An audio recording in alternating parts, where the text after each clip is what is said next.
HTC understood design and attention to detail. They reminded me of the old school, traditional Apple methodology, but in the Android world. Chances are, if you owned one, you loved it.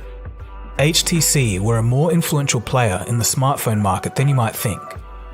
They made the first ever Android phone. They also designed Google's Nexus devices, and at one point, they were the largest Android phone manufacturer, and the largest smartphone vendor in the United States. Yes, even bigger than Apple.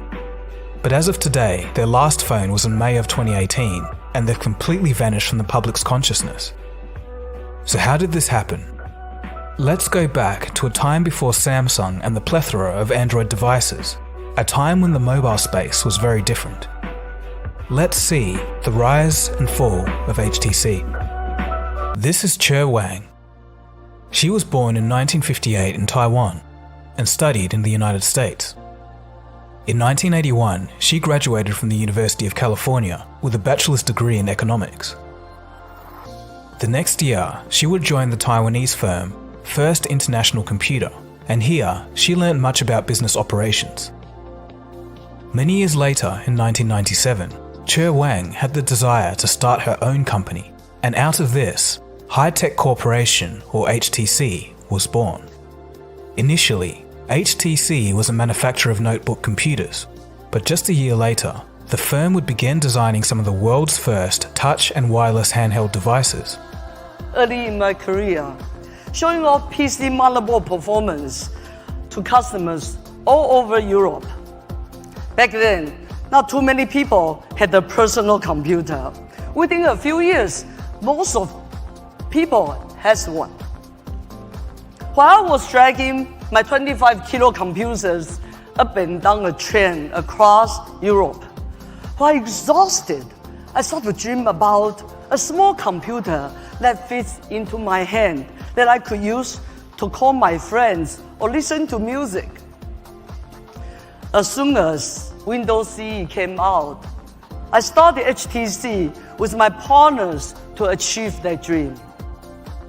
A former work colleague of Wang, Peter Chow, took over as CEO in 2004, and from here, HTC started making Windows Mobile PDAs and smartphones.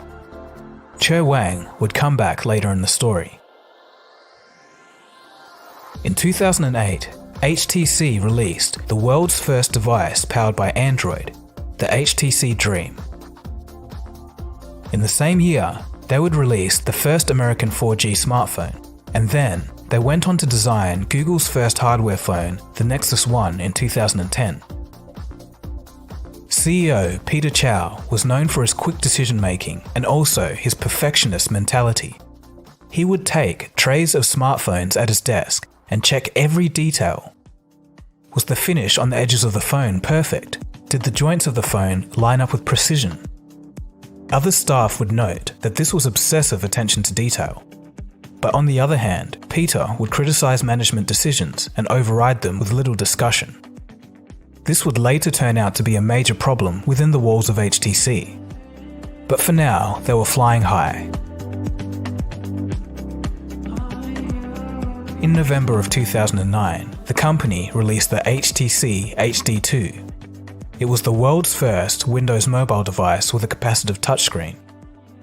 Before this, all Windows phones were resistive touch, making them clunky and hard to use.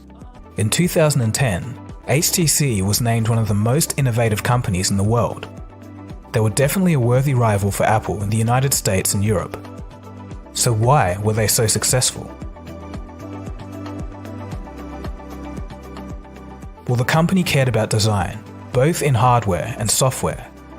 Their phones felt premium in your hand. They were well proportioned and designed, often sculpted from unibody brushed aluminium. This was important. It was HTC and not Apple that introduced a unibody metal design. Apple would later copy HTC. Remember, this was at a time when Android smartphones were still plastic. The company was also featuring stereo speakers at a time when sound was an afterthought for many manufacturers. HTC was well ahead of their time in this regard. The attention to detail by CEO Peter Chow was paying off. The second half of the successful design philosophy was in software. Windows Mobile was a big deal in 2009, although the interface was basically an ugly spreadsheet. To address this, HTC created a software skin that ran on top of Windows Mobile called TouchFlow 3D, and it turned the boring spreadsheet look into something engaging and fun. As the world moved from Windows Mobile to Android, the TouchFlow 3D software would turn into HTC Sense, and it did wonders for Android at the time, because Android was a mess. HTC Sense cleaned up a lot of the issues and gaps that existed. Users loved it, and the phones gained widespread acclaim. At this point, around 2010, HTC were on top of the world. So how did it go all so wrong? Samsung was looking at what HTC had accomplished, and they decided to make their own themed Android home screen, calling it TouchWiz. The Samsung Galaxy S in 2010 marked this change. Next, Samsung began flooding the market with their devices. HTC and Samsung both began to release phone after phone in a battle for supremacy, but with deeper pockets and better marketing, Samsung's advantage quickly began to show.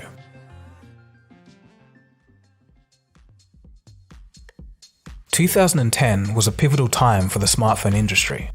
The general public was beginning to wake up to the fact that smartphones weren't just another PDA, they were actually changing the world. The smartphone boom was just beginning, and as a company, you had two options: hitch a ride or be left behind. Samsung was still largely unknown at the time, but they were coming up fast. If HTC weren't careful, it wouldn't be Apple versus HTC, but Samsung versus Apple.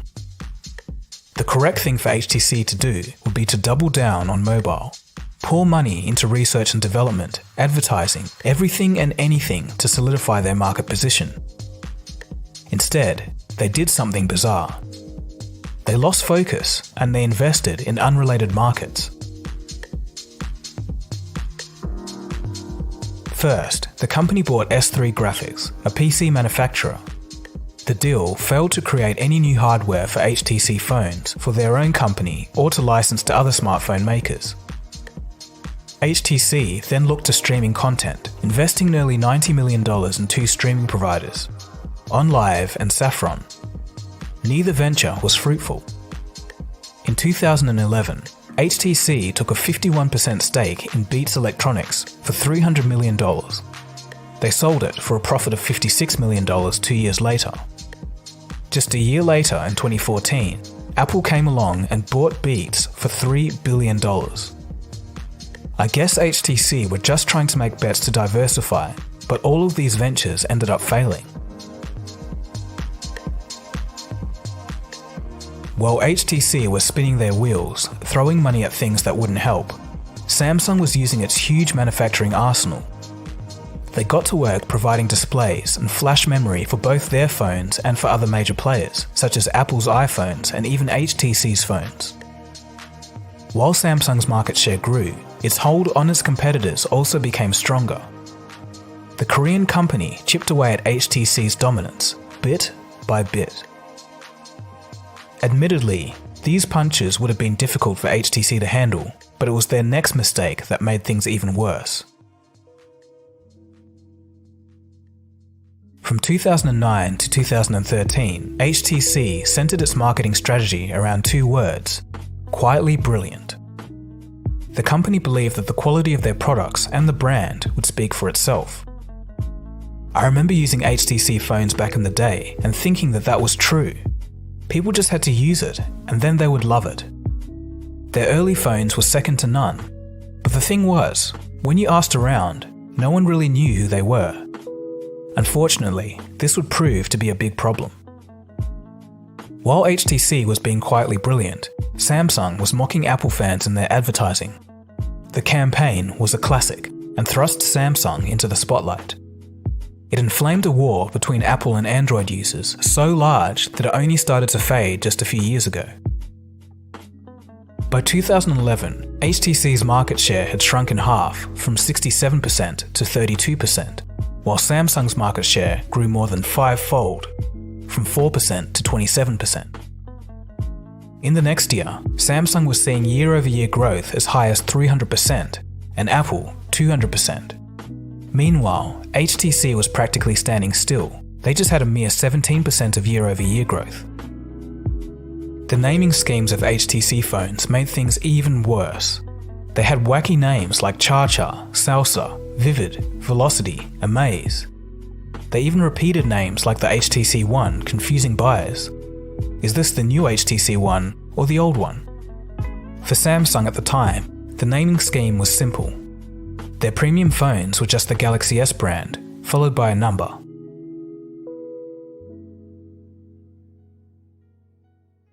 Despite winning design awards in 2013, the damage had been done for HTC.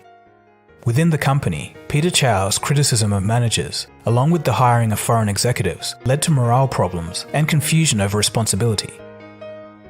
In 2013, HTC lost their Vice President of Global Communications, Retail Marketing Manager, Director of Digital Marketing, and Product Strategy Manager.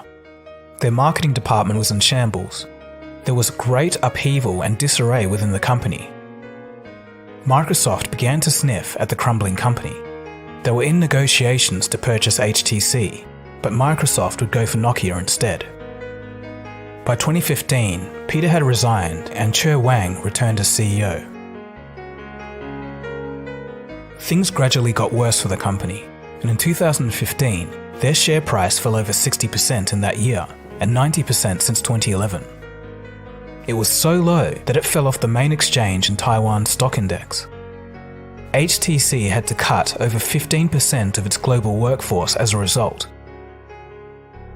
It was during this time that Che Wang knew that the company needed a new direction.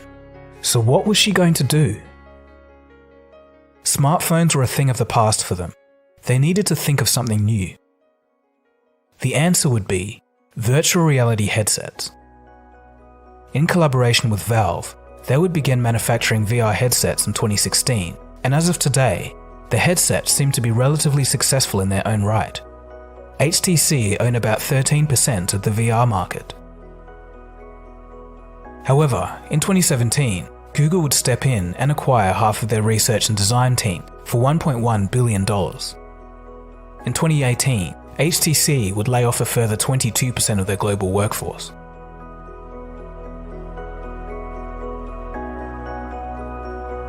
Currently, HTC has completely taken their focus away from phones and has shifted to emerging technology, virtual reality, blockchain, artificial intelligence and machine learning, to name a few. It sounds like it's going to be a tough road ahead, but if they can get a strong foothold in the VR space or any one of these spaces, we could see a rise in HTC again. In late 2019, Yves Maïta took over as CEO. He remains optimistic about the future of the company. In Q2 of this year, HTC posted its 5th consecutive quarterly loss. Last July, there were some pretty large layoffs at the company. I think it was about a quarter of the staff. So my first and I think most important question for you is, why would anyone want to take this job? That's a good question. If you look at the balance sheet of the company, it's a very strong asset. We have zero debt. We have a lot of assets aside of the brand, aside of the IP, aside of the building. We have 1 billion cash. So yes, it is a challenge, but we have a lot of strengths. And I personally do believe that there is a lot to be done to refresh the company and to make the company being a leading company in the next few months and few years again. I strongly believe that there is here a fantastic challenge, and we will get there. You will see, we will get there. HTC were once the largest smartphone vendor in the United States and the largest Android maker globally. Their fall is almost as impressive as their rise. From weak marketing to poor business moves to unclear management and confusing naming. The story of HTC can tell us something. In the modern world, which is so noisy and loud, a quiet brand that makes great products isn't enough anymore. If you stand still and think that the quality will speak for itself, the competition will surpass you before you know what's happened. So that's the end of HTC phones. Or is it? Last year, the company stated that they were going to be making a 5G phone, so we're going to have to watch this space. So did you know about HTC? And if so, what was your favorite phone?